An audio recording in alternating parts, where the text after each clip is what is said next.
Attention Outlook.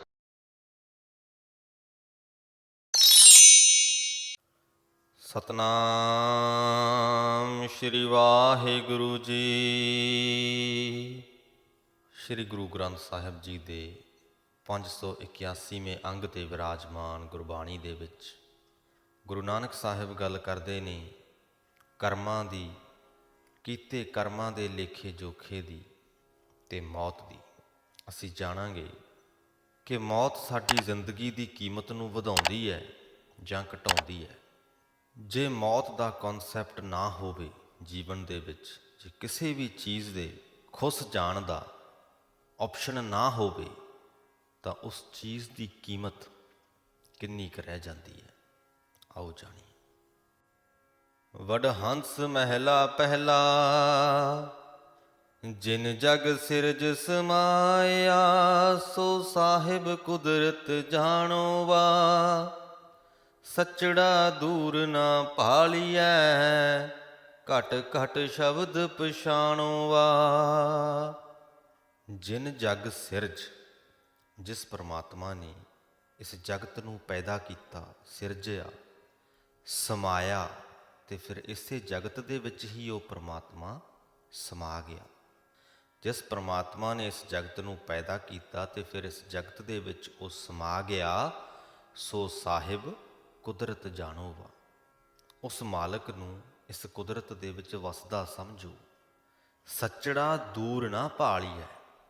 ਜਦੋਂ ਉਹ ਮਾਲਕ, ਉਹ ਪਰਮਾਤਮਾ, ਉਹ ਸੱਚਾ ਪਾਤਸ਼ਾਹ ਇਸ ਕੁਦਰਤ ਦੇ ਵਿੱਚ ਵਸਿਆ ਹੈ, ਇਹਦੇ ਕਣ ਕਣ 'ਚ ਵਸਿਆ ਹੈ, ਤੇ ਉਹਨੂੰ ਭਾਲਣ ਦੇ ਲਈ ਦੂਰ ਜਾਣ ਦੀ ਕੀ ਲੋੜ ਹੈ। ਕਿਸੇ ਵੀ ਖਾਸ ਥਾਂ 'ਤੇ ਅਸੀਂ ਕਿਉਂ ਜਾਈਏ। ਜੋ ਪਰਮਾਤਮਾ ਉਸ ਖਾਸ ਥਾਂ 'ਤੇ ਹੈ, ਉਹੀ ਪਰਮਾਤਮਾ ਇਸ ਥਾਂ 'ਤੇ ਵੀ ਹੈ ਜਿੱਥੇ ਤੁਸੀਂ ਬੈਠੇ ਹੋ, ਖੜ੍ਹੇ ਹੋ, ਪਏ ਹੋ। ਸੋ ਉਹਨੂੰ ਦੂਰ ਨਾ ਭਾਲੀਏ, ਘੱਟ ਘੱਟ ਸ਼ਬਦ ਪਛਾਣੋ ਵਾ। ਹਰੇਕ ਸਰੀਰ ਦੇ ਵਿੱਚ ਉਹਦਾ ਹੁਕਮ ਵਰਤਦਾ ਤੇ ਅਸੀਂ ਇਸ ਹੁਕਮ ਨੂੰ ਵਰਤਦੇ ਨੂੰ ਪਛਾਣੀਏ। ਸੱਚ ਸ਼ਬਦ ਪਛਾਣੋ, ਦੂਰ ਨਾ ਜਾਣੋ। ਜਿਨ ਇਹ ਰਚਨਾ ਰਾਚੀ, ਨਾਮ ਧਿਆਏ ਤਾਂ ਸੁਖ ਪਾਏ। ਬਿਨ ਨਾਮੈ ਪਿੜ ਕਾਚੀ। ਸੱਚ ਸ਼ਬਦ ਪਛਾਣੋ, ਘਟ ਘਟ ਦੇ ਵਿੱਚ, ਹਰੇਕ ਸਰੀਰ ਦੇ ਵਿੱਚ ਉਸ ਪਰਮਾਤਮਾ ਦੇ ਹੁਕਮ ਨੂੰ ਵਰਤਦੇ ਨੂੰ ਪਛਾਣੋ। ਦੂਰ ਨਾ ਜਾਣੋ। ਇਸ ਕੁਦਰਤ ਤੋਂ ਉਸ ਪਰਮਾਤਮਾ ਨੂੰ ਦੂਰ ਨਾ ਸਮਝੋ। ਜਿਨ ਇਹ ਰਚਨਾ ਰਾਚੀ, ਕਿ ਜਿਸ ਪਰਮਾਤਮਾ ਨੇ ਇਹ ਕੁਦਰਤ, ਇਹ ਬ੍ਰਹਿਮੰਡ ਸਿਰਜਿਆ, ਉਸ ਪਰਮਾਤਮਾ ਨੂੰ ਇਸ ਸਿਰਜੇ ਹੋਏ ਬ੍ਰਹਿਮੰਡ ਤੋਂ ਕਿਤੇ ਦੂਰ ਨਾ ਸਮਝੋ। ਨਾਮ ਧਿਆਏ ਤਾਂ ਸੁਖ ਪਾਏ। ਜਦੋਂ ਮਨੁੱਖ ਪਰਮਾਤਮਾ ਦਾ ਨਾਮ ਸਿਮਰਦਾ ਹੈ, ਤਦੋਂ ਆਤਮਿਕ ਆਨੰਦ ਮਾਣਦਾ ਹੈ। ਉਹਦੇ 'ਤੇ ਵਿਕਾਰਾਂ ਦਾ ਜ਼ੋਰ ਨਹੀਂ ਪੈ ਸਕਦਾ। ਬਿਨ ਨਾਮ ਹੈ ਪਿੜ ਕਾਚੀ। ਪਿੜ ਇੱਕ ਕਿਸਮ ਦਾ ਮੈਦਾਨ ਹੁੰਦਾ ਹੈ ਜਿੱਥੇ ਮੁਕਾਬਲੇ ਹੁੰਦੇ ਹੈ। ਮੁਕਾਬਲਿਆਂ ਦੇ ਵਿੱਚ ਜਿੱਤਾਂ ਹਾਰਾਂ ਹੁੰਦੀਆਂ ਨੇ। ਜ਼ਿੰਦਗੀ ਦੇ ਪਿੜ ਦੇ ਉੱਤੇ ਜਿੱਤਣਾ ਹੈ ਤੇ ਪਰਮਾਤਮਾ ਦਾ ਨਾਮ ਜਪਣਾ ਪਏਗਾ।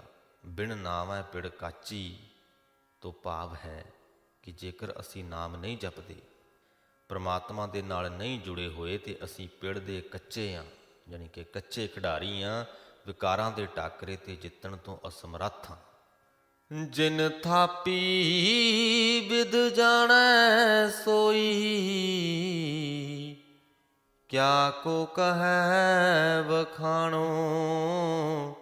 ਜਿਨ ਜਗ ਥਾਪ ਬਤਾਇਆ ਜਾਲੋ, ਸੋ ਸਾਹਿਬ ਪਰਵਾਣੋ। ਜਿਨ ਥਾਪੀ ਬਿਦ ਜਾਣੈ ਸੋਈ। ਜਿਸ ਪਰਮਾਤਮਾ ਨੇ ਇਹ ਕੁਦਰਤ ਰਚੀ ਹੈ, ਇਹ ਜੀਵਨ ਰਚਿਆ ਹੈ, ਇਹਦੀ ਰੱਖਿਆ ਕਰਨ ਦਾ ਤਰੀਕਾ ਵੀ ਉਹ ਪਰਮਾਤਮਾ ਆਪ ਹੀ ਜਾਣਦਾ ਹੈ। ਕਿਆ ਕੋ ਕਹੈ ਵਖਾਣੋ। ਕੋਈ ਹੋਰ ਇਹਦੇ ਬਾਬਤ ਕੋਈ ਉਪਦੇਸ਼ ਨਹੀਂ ਕਰ ਸਕਦਾ।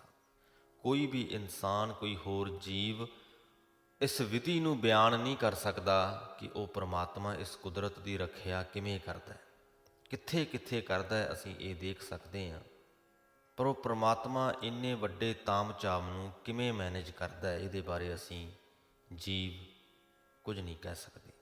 ਜਿਨ ਜਗ ਥਾਪ ਵਤਾਇਆ ਜਾਲੋ, ਵਤਾਇਆ ਤੋਂ ਭਾਵ ਹੈ ਵਿਛਾਇਆ, ਜਾਲੋ ਤੋਂ ਭਾਵ ਜਾਲ। ਜਿਸ ਪਰਮਾਤਮਾ ਨੇ ਇਸ ਜਗਤ ਨੂੰ ਥਾਪ ਕੇ ਪੈਦਾ ਕਰਕੇ ਤੇ ਜਗਤ ਦੇ ਜੀਵਾਂ ਦੇ ਉੱਪਰ ਮਾਇਆ ਦੇ ਮੋਹ ਦਾ ਜਾਲ ਵਿਛਾਇਆ ਹੈ, ਸੋ ਸਾਹਿਬ ਪਰਵਾਣੂ ਉਹੀ ਮੰਨਿਆ ਪਰਮੰਨਿਆ ਮਾਲਕ ਹੈ। ਤੇ ਇਸ ਜਾਲ ਦੇ ਪ੍ਰਭਾਵ ਤੋਂ ਜੀਵਾਂ ਨੂੰ ਬਚਾਉਣ ਦੇ ਸਮਰੱਥ ਵੀ ਉਹੀ ਹੈ। ਬਾਬਾ ਆਇਆ ਹੈ ਉੱਠ ਚੱਲਣਾ, ਅਦ ਪੰਧਾ ਹੈ ਸੰਸਾਰੋ ਵਾ, ਸਿਰ ਸਿਰ ਸਚੜਾ ਲਿਖਿਆ, ਦੁੱਖ ਸੁਖ ਪੁਰਬ ਵਿਚਾਰੋ ਵਾ।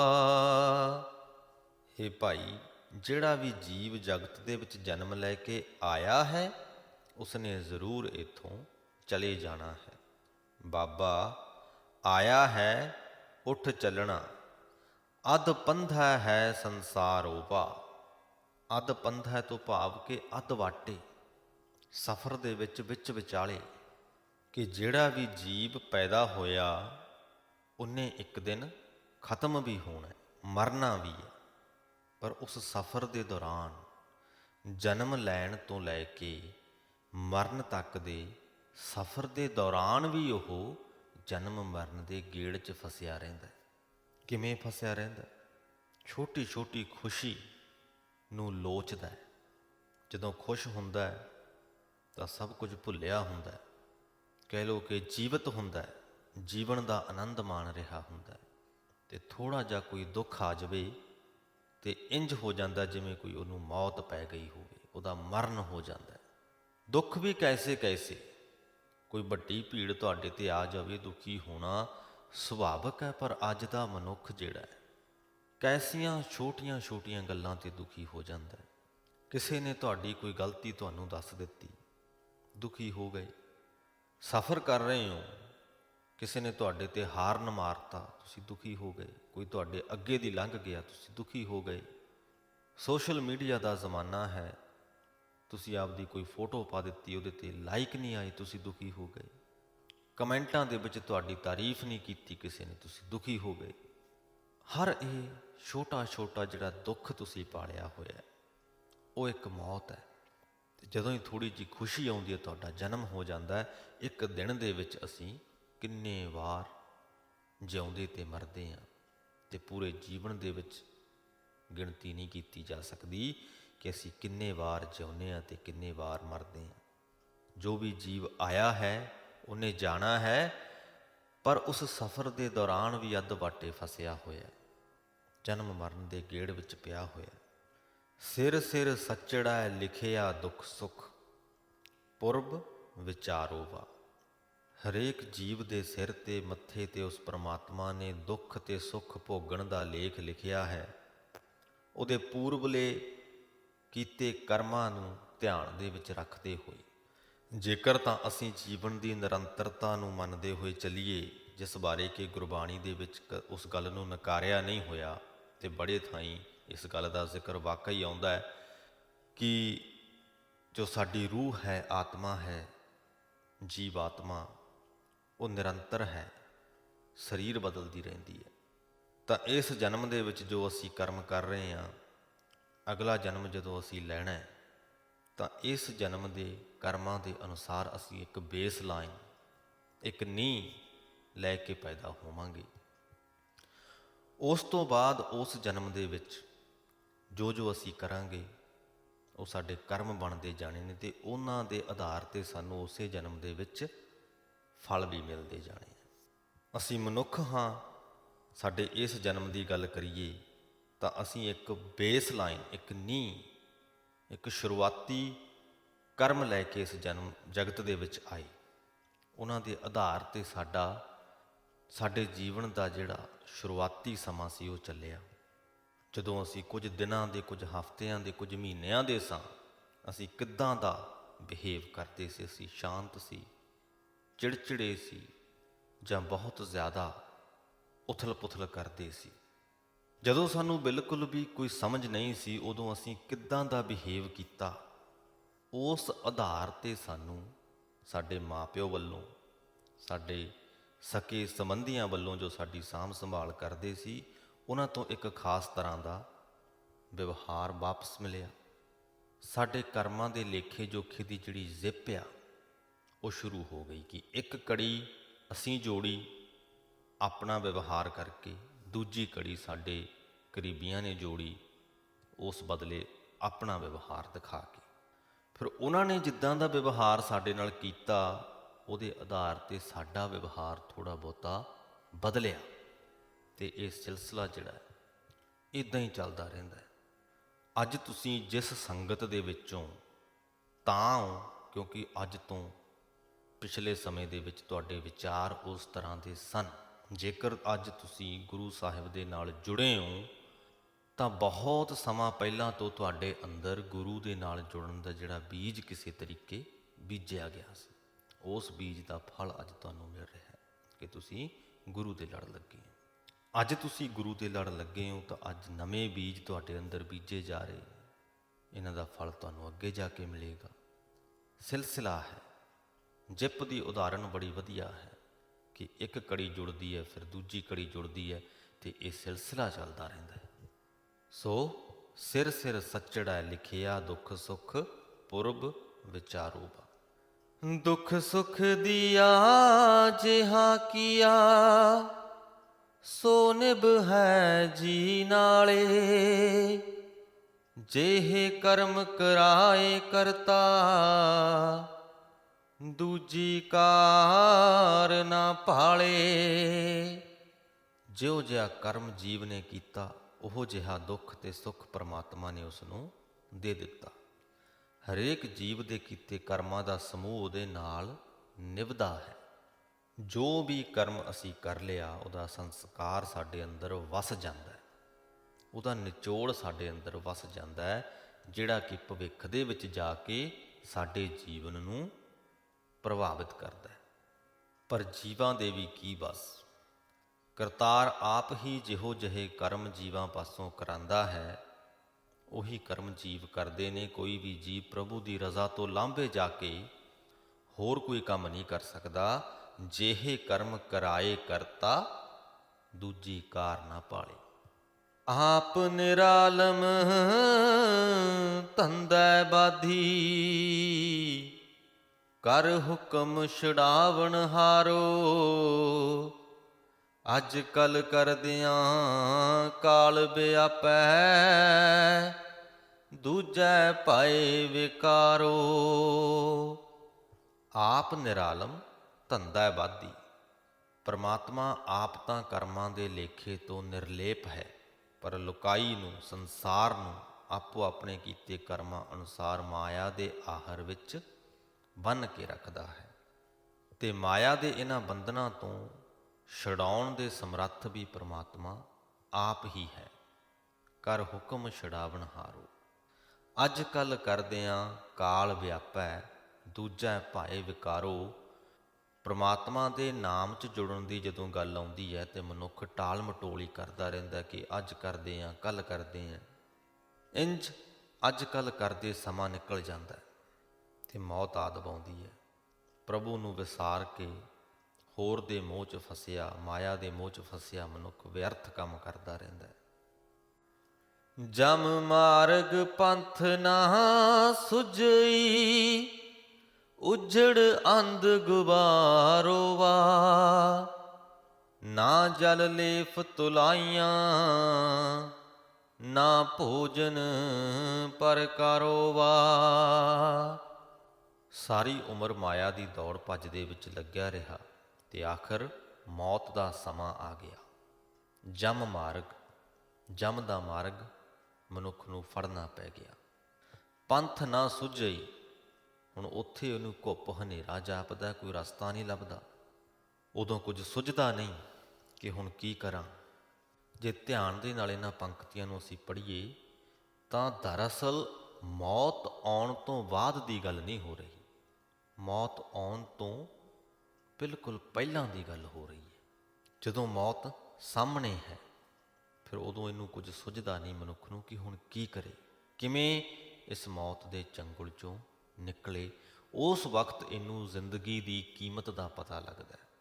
ਮੌਤ ਨੂੰ ਅਕਸਰ ਅਸੀਂ ਮਾੜੀ ਗਿਣਦੇ ਹਾਂ, ਪਰ ਕਦੇ ਇਸ ਗੱਲ ਵੱਲ ਧਿਆਨ ਨਹੀਂ ਦਿੰਦੇ ਕਿ ਮੌਤ ਹੈ ਤਾਂ ਹੀ ਜ਼ਿੰਦਗੀ ਕੀਮਤੀ ਹੈ। ਇਸ ਜ਼ਿੰਦਗੀ ਦੇ ਖੁੱਸ ਜਾਣ ਦਾ ਡਰ ਹੈ ਤਾਂ ਹੀ ਇਸ ਜ਼ਿੰਦਗੀ ਦੀ ਕੀਮਤ ਹੈ। ਕੋਈ ਚੀਜ਼ ਜਿੰਨੀ ਜ਼ਿਆਦਾ ਕੀਮਤੀ ਹੋਵੇ, ਉਹਦੀ ਉਨੀ ਕਦਰ ਪੈਂਦੀ ਹੈ। ਇਹ ਗੱਲ ਅਸੀਂ ਚੀਜ਼ਾਂ 'ਤੇ ਤਾਂ ਬੜੀ ਆਸਾਨੀ ਨਾਲ ਲਾਗੂ ਕਰ ਲੈਂਦੇ ਹਾਂ, ਪਰ ਜਦੋਂ ਗੱਲ ਆਵੇ ਇਸੇ ਵਿਚਾਰ ਨੂੰ ਜੀਵਨ 'ਤੇ ਲਾਗੂ ਕਰਨ ਦੀ, ਜ਼ਿੰਦਗੀ 'ਤੇ ਲਾਗੂ ਕਰਨ ਦੀ, ਫਿਰ ਕਿਤੇ ਨਾ ਕਿਤੇ ਅਸੀਂ ਕੰਨੀ ਕਤਰਾ ਜਾਂਦੇ ਹਾਂ। ਸੋ ਜਿਵੇਂ ਤੁਹਾਡੇ ਫੋਨ ਦੇ ਡਿੱਗ ਜਾਣ ਦਾ, ਟੁੱਟ ਜਾਣ ਦਾ, ਗੁਆਚ ਜਾਣ ਦਾ ਡਰ ਹੈ ਅਤੇ ਤੁਸੀਂ ਉਹਨੂੰ ਸਾਂਭ ਸੰਭਾਲ ਕੇ ਰੱਖਦੇ ਹੋ, ਕਵਰ ਪਾ ਕੇ ਰੱਖਦੇ ਹੋ, ਸਕਰੀਨ ਪ੍ਰੋਟੈਕਟਰ ਪਾ ਕੇ ਰੱਖਦੇ ਹੋ, ਉਸੇ ਪ੍ਰਕਾਰ ਹੀ ਜੀਵਨ ਦੇ ਉੱਪਰ ਮੌਤ ਦਾ ਖਤਰਾ ਹਰ ਵਕਤ ਮੰਡਰਾਉਂਦਾ ਹੈ। ਅਤੇ ਇਸ ਜੀਵਨ ਦੀ ਕੀਮਤ ਨੂੰ ਪਛਾਣੀਏ, ਪ੍ਰਭੂ ਨਾਮ ਦਾ ਕਵਚ ਇਹਦੇ ਉੱਤੇ ਪਾਈਏ। ਨਹੀਂ ਪਾਉਂਦੇ ਤਾਂ ਜਦੋਂ ਅੰਤ ਵੇਲਾ ਆਉਂਦਾ ਉਦੋਂ ਸਾਨੂੰ ਘੁੱਪ ਹਨੇਰਾ ਜਾਪਦਾ ਹੈ, ਕੁਝ ਸੁੱਝਦਾ ਨਹੀਂ। ਜਮ ਮਾਰਗ 'ਤੇ ਅਸੀਂ ਪੈ ਜਾਂਦੇ ਹਾਂ, ਪਰ ਪੰਥ ਨਾ ਸੁੱਝੇ। ਉਜੜ ਅੰਧ ਗੁਬਾਰੋ ਵਾ, ਜਮ ਦੇ ਮਾਰਗ 'ਤੇ ਸਾਨੂੰ ਉਜਾੜ ਹੀ ਉਜਾੜ ਦਿਸਦਾ ਹੈ, ਘੁੱਪ ਹਨੇਰਾ ਦਿਸਦਾ ਹੈ, ਜਦੋਂ ਅਸੀਂ ਪ੍ਰਮਾਤਮਾ ਨਾਲ ਨਹੀਂ ਜੁੜੇ ਹੁੰਦੇ। ਨਾ ਜਲ ਲੇਫ ਤੁਲਾਈਆਂ, ਜਮ ਦੇ ਰਸਤੇ ਪਏ ਨੂੰ ਨਾ ਪਾਣੀ, ਨਾ ਲੇਫ, ਨਾ ਤੁਲਾਈ, ਨਾ ਕਿਸੇ ਕਿਸਮ ਦਾ ਭੋਜਨ, ਨਾ ਠੰਡਾ ਪਾਣੀ, ਨਾ ਕੋਈ ਸੋਹਣਾ ਕੱਪੜਾ। ਇਹ ਕਿਸੇ ਵੀ ਚੀਜ਼ ਦਾ ਭਾਅ ਨਹੀਂ ਰਹਿ ਜਾਂਦਾ। ਲੇਫ ਹੁੰਦੀ ਹੈ ਰਜਾਈ ਅਤੇ ਤੁਲਾਈ ਹੁੰਦੀ ਹੈ ਗਦੈਲਾ ਜਾਂ ਦਰੀ ਆਦਿਕ। ਜਦੋਂ ਅਸੀਂ ਜਮ ਦੇ ਰਸਤੇ ਪੈ ਜਾਈਏ, ਮੌਤ ਸਾਡੇ ਸਾਹਮਣੇ ਖੜੀ ਹੋਵੇ, ਅਤੇ ਇਹਨਾਂ 'ਚੋਂ ਕਿਸੇ ਵੀ ਚੀਜ਼ ਦਾ ਸਾਨੂੰ ਭਾਅ ਨਹੀਂ ਰਹਿ ਜਾਂਦਾ। ਬਹੁਤਾ ਕਰਕੇ ਤੇ ਅਸੀਂ ਪਾਣੀ ਪੀਣ ਦੇ ਸਮਰੱਥ ਨਹੀਂ ਰਹਿ ਜਾਂਦੇ, ਭੋਜਨ ਖਾਣ ਦੇ ਸਮਰੱਥ ਨਹੀਂ ਰਹਿ ਜਾਂਦੇ। ਭੋਜਨ ਪਾਓ ਨਾ ਠੰਡਾ ਪਾਣੀ, ਨਾ ਕਾਪੜ ਸ਼ਿੰਗਾਰੋ, ਗਲ ਸੰਗਲ ਸਿਰ ਮਾਰੇ ਉਭੋ, ਨਾ ਦੀਸੈ ਘਰ ਬਾਰੋ। ਜਮਰਾਜ ਜੀਵ ਦੇ ਗਲ ਵਿੱਚ ਮਾਇਆ ਦੇ ਮੋਹ ਦਾ ਸੰਗਲ ਪਾ ਕੇ ਇਸ ਦੇ ਸਿਰ ਉੱਤੇ ਖਲੋਤਾ ਚੋਟਾਂ ਮਾਰਦਾ, ਅਤੇ ਇਹਨਾਂ ਚੋਟਾਂ ਤੋਂ ਬਚਣ ਲਈ ਉਸ ਵਕਤ ਇਹਨੂੰ ਕੋਈ ਆਸਰਾ ਨਹੀਂ ਦਿਸਦਾ। ਇਬ ਕੇ ਰਾਹੇ ਜੰਮਨ ਨਾਹੀ, ਪਛਤਾਣੇ ਸਿਰ ਭਾਰੋ, ਬਿਨ ਸਾਚੇ ਕੇ ਬੇਲੀ ਨਾਹੀ, ਸਾਚਾ ਇਹੋ ਵਿਚਾਰੋ।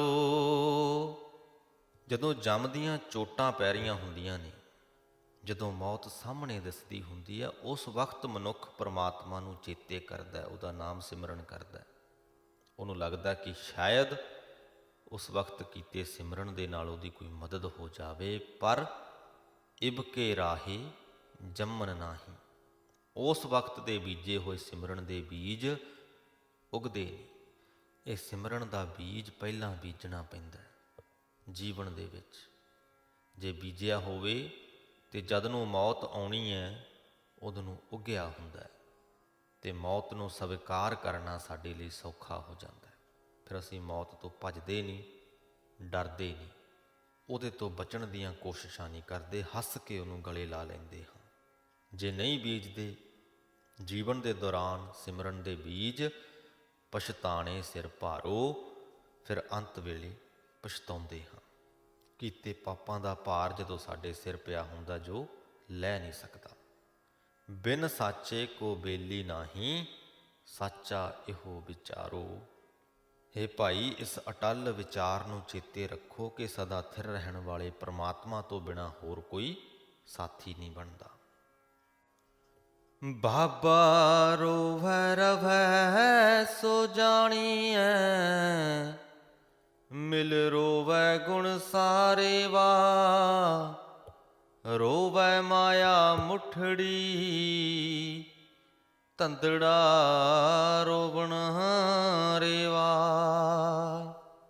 ਰੋਵੈ ਤੋਂ ਭਾਵ ਹੈ ਜੋ ਵੈਰਾਗਵਾਨ ਹੁੰਦੇ ਹਨ, ਰਵੈ ਤੋਂ ਭਾਵ ਹੈ ਜੋ ਨਾਮ ਨੂੰ ਸਿਮਰਦੇ ਹਨ। ਬਾਬਾ ਰੋਵੈ ਰਵੈ ਸੋ ਜਾਣੀਐ, ਕਿ ਹੇ ਭਾਈ ਜਿਹੜੇ ਵਿਰਾਗਬਾਨ ਹੋ ਜਾਂਦੇ ਨੇ, ਜੋ ਪ੍ਰਮਾਤਮਾ ਦਾ ਨਾਮ ਸਿਮਰਦੇ ਨੇ, ਉਹ ਲੋਕ ਪਰਲੋਕ ਦੇ ਵਿੱਚ ਆਦਰ ਪਾਉਂਦੇ ਨੇ, ਜਾਣੇ ਜਾਂਦੇ ਨੇ। ਮਿਲ ਰੋਵੈ ਗੁਣ ਸਾਰੇ ਵਾ। ਤੇ ਵਿਰਾਗਵਾਨ ਕਿਵੇਂ ਹੋਇਆ ਜਾਂਦਾ, ਗੁਰੂ ਸਾਹਿਬ ਇਹ ਵੀ ਦੱਸ ਜਾਂਦੇ ਨੇ। ਕਹਿੰਦੇ ਸਾਧ ਸੰਗਤ ਦੇ ਵਿੱਚ ਮਿਲ ਕੇ ਪ੍ਰਭੂ ਦੇ ਗੁਣ ਹਿਰਦੇ 'ਚ ਜੋ ਵਸਾਉਂਦਾ ਹੈ, ਉਹ ਵਿਰਾਗਵਾਨ ਹੋ ਜਾਂਦਾ। ਪਰ ਇਹ ਕਰਨ ਦੀ ਬਜਾਏ, ਸਾਧ ਸੰਗਤ ਵਿੱਚ ਮਿਲ ਕੇ ਪ੍ਰਭੂ ਦੇ ਗੁਣ ਹਿਰਦੇ 'ਚ ਵਸਾ ਕੇ ਵਿਰਾਗਵਾਨ ਹੋਣ ਦੀ ਬਜਾਏ, ਜੀਵ ਇਸਤਰੀ ਮਾਇਆ ਦੇ ਮੋਹ ਨੇ ਲੁੱਟ ਲਈ। ਇੱਦਾਂ ਦੀ ਲੁੱਟੀ ਉਹ ਦੁਖੀ ਹੁੰਦੀ ਹੈ। ਮੋਹ ਫਾਥੇ ਜੀਵ ਸਾਰੀ ਉਮਰ ਧੰਦਾ ਹੀ ਪਿੱਟਦੇ ਨੇ ਤੇ ਦੁਖੀ ਹੀ ਹੁੰਦੇ ਨੇ, ਪ੍ਰਭੂ ਦੇ ਦਰ ਤੇ ਨਹੀਂ ਆਉਂਦੇ। ਧੰਦਾ ਰੋਵੈ ਮੈਲ ਨਾ ਧੋਵੈ, ਸੁਪਨੰਤਰ ਸੰਸਾਰੋ, ਜਿਉ ਬਾਜੀਗਰ ਭਰਮੈ ਭੂਲੈ, ਝੂਠ ਮੁੱਠੀ ਅਹੰਕਾਰੋ। ਜਿਹੜਾ ਜੀਵ ਸਾਰੀ ਉਮਰ ਮਾਇਆ ਦਾ ਆਹਰ ਕਰਦਾ ਹੀ ਦੁਖੀ ਰਹਿੰਦਾ ਹੈ ਤੇ ਕਦੇ ਆਪਣੇ ਮਨ ਦੀ ਮਾਇਆ ਦੀ ਮੈਲ ਨੂੰ ਨਹੀਂ ਧੋਂਦਾ, ਉਸ ਵਾਸਤੇ ਸੰਸਾਰ ਇੱਕ ਸੁਪਨਾ ਬਣਿਆ ਰਿਹਾ। ਜਿਵੇਂ ਸੁਪਨੇ ਦੇ ਵਿੱਚ ਅਸੀਂ ਜਿੰਨੀ ਮਰਜ਼ੀ ਭੱਜ ਦੌੜ ਕਰੀ ਚੱਲੀਏ, ਜੋ ਮਰਜ਼ੀ ਹਾਸਲ ਕਰੀ ਚੱਲੀਏ, ਜਦੋਂ ਜਾਗ ਆ ਜਾਂਦੀ ਹੈ, ਨੀਂਦ ਵਿੱਚੋਂ ਉੱਠ ਜਾਂਦੇ ਹਾਂ, ਤੇ ਉਹ ਕੀਤਾ ਕਰਾਇਆ, ਉਹ ਦੌੜ ਭੱਜ, ਉਹ ਜੋ ਕੁਝ ਵੀ ਹਾਸਲ ਕੀਤਾ, ਉਹ ਸਾਡੇ ਪੱਲੇ ਨਹੀਂ ਹੁੰਦਾ। ਉਸੇ ਪ੍ਰਕਾਰ ਹੀ ਜਿਸ ਸੁੱਖ ਦੀ ਖਾਤਰ ਅਸੀਂ ਦੌੜ ਭੱਜ ਕਰਦੇ ਰਹਿੰਦੇ ਹਾਂ, ਦੌੜ ਭੱਜ ਮੁੱਕ ਜਾਂਦੀ ਹੈ, ਪਰ ਉਹ ਸੁੱਖ ਸਾਡੇ ਪੱਲੇ ਨਹੀਂ ਹੁੰਦਾ, ਖੁਸ਼ੀ ਸਾਡੇ ਪੱਲੇ ਨਹੀਂ ਹੁੰਦੀ, ਆਨੰਦ ਸਾਡੇ ਪੱਲੇ ਨਹੀਂ ਹੁੰਦਾ। ਫਿਰ ਖਟਿਆ ਕੀ? ਜਿਵੇਂ ਬਾਜ਼ੀਗਰ ਤਮਾਸ਼ਾ ਵਿਖਾਉਂਦਾ, ਵੇਖਣ ਵਾਲਾ ਜੀਵ ਉਹਦੇ ਤਮਾਸ਼ੇ 'ਚ ਰੁੱਝਾ ਰਹਿੰਦਾ, ਉਸੇ ਪ੍ਰਕਾਰ ਹੀ ਕੂੜੇ ਮੋਹ ਦੀ ਠੱਗੀ ਹੋਈ ਜੀਵ ਇਸਤਰੀ ਭਟਕਣਾ 'ਚ ਪੈ ਕੇ ਕੁਰਾਏ ਪਈ ਰਹਿੰਦੀ ਹੈ, ਕੂੜੀ ਮਾਇਆ ਦਾ ਮਾਣ ਕਰਦੀ ਹੈ। ਆਪੇ ਮਾਰਗ ਪਾਵਨ ਹਾਰਾ, ਆਪੇ ਕਰਮ ਕਮਾਏ, ਨਾਮ ਰਤੇ ਗੁਰ ਪੂਰੈ ਰਾਖੇ, ਨਾਨਕ ਸਹਿਜ ਸੁਭਾਏ। ਪਰ ਜੀਵਾਂ ਦੇ ਵੱਸ ਦੀ ਗੱਲ ਨਹੀਂ। ਪ੍ਰਮਾਤਮਾ ਆਪ ਹੀ ਜੀਵਾਂ ਨੂੰ ਸਹੀ ਰਸਤੇ 'ਤੇ ਪਾਉਣ ਵਾਲਾ ਹੈ, ਆਪ ਹੀ ਜੀਵਾਂ ਵਿੱਚ ਵਿਆਪਕ ਹੋ ਕੇ ਕਰਮ ਕਰ ਰਿਹਾ ਹੈ। ਹੇ ਨਾਨਕ, ਜਿਹੜੇ ਬੰਦੇ ਪ੍ਰਮਾਤਮਾ ਦੇ ਨਾਮ ਰੰਗ ਵਿੱਚ ਰੰਗੇ ਰਹਿੰਦੇ ਹਨ, ਉਹਨਾਂ ਨੂੰ ਪੂਰੇ ਗੁਰੂ ਨੇ ਮਾਇਆ ਦੇ ਮੋਹ ਤੋਂ ਬਚਾ ਲਿਆ ਹੈ। ਉਹ ਆਤਮਿਕ ਅਡੋਲਤਾ ਵਿੱਚ ਟਿਕੇ ਰਹਿੰਦੇ ਹਨ, ਪ੍ਰਭੂ ਦੇ ਪ੍ਰੇਮ ਵਿੱਚ ਜੁੜੇ ਰਹਿੰਦੇ ਹਨ। ਸੋ ਉਮੀਦ ਕਰਦੇ ਹਾਂ ਅੱਜ ਦੇ ਅੰਗ ਦੀ ਗੁਰਬਾਣੀ ਦੇ ਵਿੱਚੋਂ ਬੜਾ ਕੁਝ ਤੁਹਾਨੂੰ ਸਿੱਖਣ ਨੂੰ ਮਿਲਿਆ ਹੋਵੇਗਾ। ਗੁਰੂ ਸਾਹਿਬ ਨੇ ਕਿਰਪਾ ਕੀਤੀ ਹੈ ਆਪਣੇ 'ਤੇ, ਇੰਨੀਆਂ ਵਧੀਆ ਸਿੱਖਿਆਵਾਂ ਸਾਡੀ ਝੋਲੀ ਪਾਈਆਂ ਨੇ। ਲੱਖ ਲੱਖ ਸ਼ੁਕਰਾਨੇ ਕਰੀਏ, ਸ਼ੁਕਰਗੁਜ਼ਾਰ ਹੋਈਏ ਗੁਰੂ ਸਾਹਿਬਾਨਾਂ ਦੇ ਤੇ ਉਸ ਪ੍ਰਮਾਤਮਾ ਦੇ ਜਿਸ ਨੇ ਸਾਡੇ ਅੰਦਰ ਪ੍ਰਮਾਤਮਾ ਦੇ ਨਾਮ ਦਾ ਸਿਮਰਨ ਦਾ ਬੀਜ ਬੀਜਿਆ। ਉਹ ਬੀਜ ਬੀਜਿਆ ਗਿਆ ਸੀ, ਤਾਂ ਹੀ ਅੱਜ ਅਸੀਂ ਪ੍ਰਭੂ ਦੇ ਲੜ ਲੱਗੇ ਹਾਂ, ਗੁਰਬਾਣੀ ਦੇ ਲੜ ਲੱਗੇ ਹਾਂ। ਵਾਹਿਗੁਰੂ ਜੀ ਕਾ ਖਾਲਸਾ, ਵਾਹਿਗੁਰੂ ਜੀ ਕੀ ਫਤਿਹ।